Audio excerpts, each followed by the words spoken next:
अस्सलाम वालेकुम guys, this is मुबीन मलिक और आप देख रहे हैं मेरा यूट्यूब चैनल। एक नई वीडियो के साथ हाजिर हूँ और इस वीडियो में मैं आपको बताऊँगा कि यार आप अपने VFS पे डॉक्यूमेंट्स किस अपलोड कर सकते हैं और आपको कौन कौन से डॉक्यूमेंट रिक्वायर्ड होंगे अपलोड करने के लिए।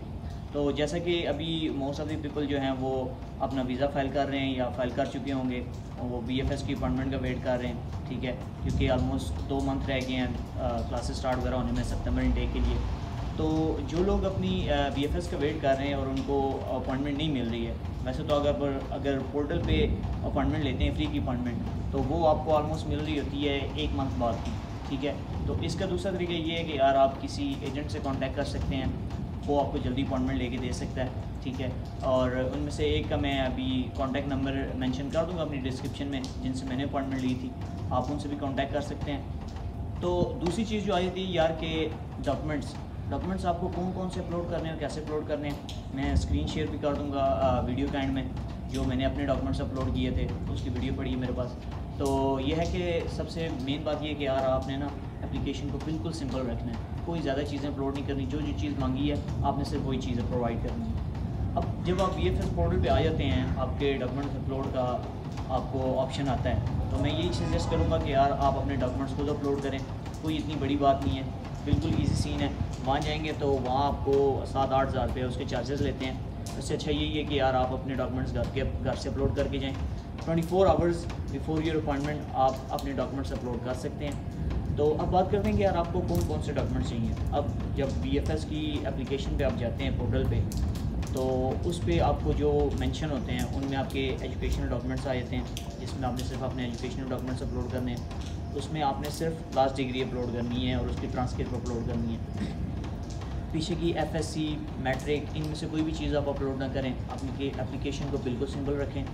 आप लास्ट डिग्री, उसकी ट्रांसक्रिप्ट और आपका जो IELTS का लेटर है, ठीक है, ये 3 चीज़ें आपने उसमें अपलोड कर देनी है। दूसरा जो आता है वो एडिशनल डॉक्यूमेंट्स का आता है। एडिशनल डॉक्यूमेंट्स में आप अपना पासपोर्ट अपलोड कर सकते हैं और चेकलिस्ट अपलोड कर सकते हैं। चेकलिस्ट अगर आप साइन करके भी अपलोड करते हैं तब भी ठीक है, अगर आप उसको ऐसे ही अपलोड करते हैं तब भी ठीक है, नहीं अपलोड करते तो भी ठीक है, वो आपने साथ लेके जानी होती है चेकलिस्ट VFS सेंटर में।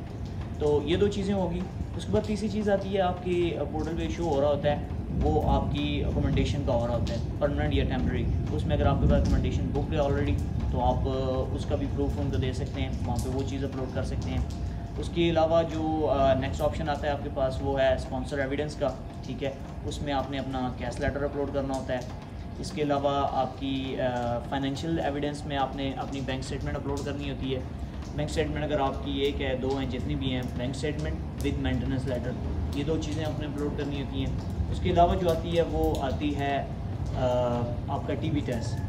आपने अपना TB टेस्ट है वो भी अपलोड कर देना है। ये अगर आपके पास कोई अच्छा फ़ोन है, आप खुद भी स्कैन कर सकते हैं। अगर वो क्रिस्टल क्लियर आपको नज़र आ रही है PDF में, आपको लगता है कि ये मतलब ठीक है, मतलब आपको एक एक चीज़ क्लियर नज़र आ रही है उसमें, तो आप खुद भी स्कैन कर सकते हैं। वरना आप मार्केट में जाएँ किसी भी स्कैनर के पास, वो आपको स्कैन करके देगा, PDF, JPG, जिस भी फॉर्म में हो आप उसको अपलोड कर सकते हैं। तो इसके अलावा जो एक और चीज़ आती है अपेंडिक्स 2, वो होती है स्पाउस वीज़े के लिए। जिन लोगों ने स्पाउस वीज़ा अप्लाई करना होता है उनके लिए एक फॉर्म होता है, वो फॉर्म उन्होंने मस्ट कंप्लीट करना होता है। उसके अलावा एम्प्लॉयमेंट एविडेंस एक और चीज़ है, जो एम्प्लॉयमेंट एविडेंस, अगर आपका जो स्टडी गैप है वो लेस देन 2 ईयर, ठीक है, तो आप उसमें अपना एक्सपीरियंस लेटर या CV बेशक ना अपलोड करें, दैट्स ओके। अगर आपका जो वो है गैप है वो 2 या 3 साल से ज़्यादा है, तो फिर मैं आपको कहूँगा कि आप उसमें अपलोड करें अपनी CV भी और अपना एक्सपीरियंस भी।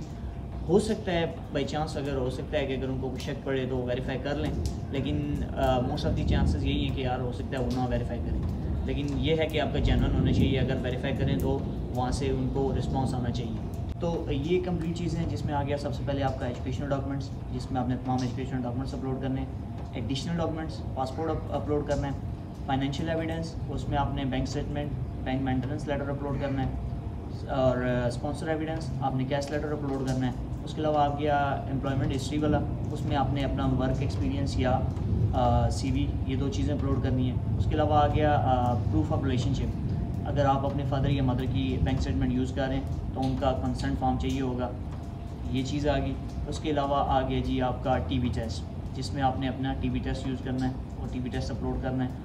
बाकी आपको मैं बाकी चीज़ें स्क्रीन पे बताता हूँ कि यार मैंने कौन कौन सी चीज़ अपलोड की थी और किस तरह आपने अपलोड करनी है और कौन कौन सी चीज़ कैसे कैसे अपलोड करनी है। तो चलते हैं स्क्रीन की तरफ, बाकी चीज़ें मैं आपको उधर बताता हूँ। अच्छा, तो जब आप अपना वीज़ा वगैरह फ़ाइल कर लेते हैं, उसके बाद आपको VFS पोर्टल पे जब आपकी अपॉइंटमेंट हो जाती है तो कुछ इस तरह का इंटरफेस आपको शो हो रहा होता है जिसमें आपने डॉक्यूमेंट्स वगैरह अपलोड करने होते हैं। इसमें पहला अकोमोडेशन का आ रहा है, अगर आपने अकोमोडेशन वगैरह बुक की हुई है तो यहाँ पे आप उसका प्रूफ कर सकते हैं। दूसरे पे आता है एजुकेशनल एविडेंस, तो इसमें आप देख सकते हैं कि मैंने अपनी जो लास्ट डिग्री है बैचलर्स की डिग्री और बैचलर्स की ट्रांसक्रिप्ट, इसके अलावा आइल्स, ये 3 चीज़ें जो हैं वो मैंने अपलोड की हुई हैं। और इसमें एरर इस वजह से आ रहा है 1 2 3 में लिख रहा था जिसकी वजह से इस पे एरर आया है। दूसरी जो चीज़ है वो फाइनेंशियल एविडेंस है। इसमें मैंने 2 स्टेटमेंट अपलोड की हैं, एक UBL की और एक अस्करी बैंक की। ये 2 मेरी स्टेटमेंट थी विद मेंटेनेंस लेटर। इसके बाद आ जाता है जी एडिशनल डॉक्यूमेंट्स। इसमें आपने अपना पासपोर्ट अपलोड करना होता है जैसा कि आप देख सकते हैं। इसके अलावा मैंने चेकलिस्ट साइन करके और डेट डाल के अपलोड की थी, आप इसके अलावा भी कर सकते हैं। इसके बाद जो तीसरी चीज़ आती है वो एम्प्लॉयमेंट एविडेंस है। उसमें मैंने अपना जो वर्क एक्सपीरियंस है वो अपलोड किया है। इसके अलावा आप CV भी कर सकते हैं। मैंने एक ही चीज़ अपलोड की है क्योंकि मुझे ज़रूरत तो नहीं थी, खैर मैंने इसलिए की है कि मेरे बैंक स्टेटमेंट पे एड्रेस ऑफिस का था। इसके अलावा आगे आपका कैश लेटर स्पॉन्सर एविडेंस में और TB टेस्ट, ये चीज़ें आपने अपलोड करके नीचे ये जो I have read and agree इस पर टिक करके आपने डॉक्यूमेंट्स अपलोड कर देने होते हैं। उम्मीद करता हूँ आपको वीडियो अच्छी लगी होगी। लाइक एंड सब्सक्राइब ज़रूर कर दीजिएगा।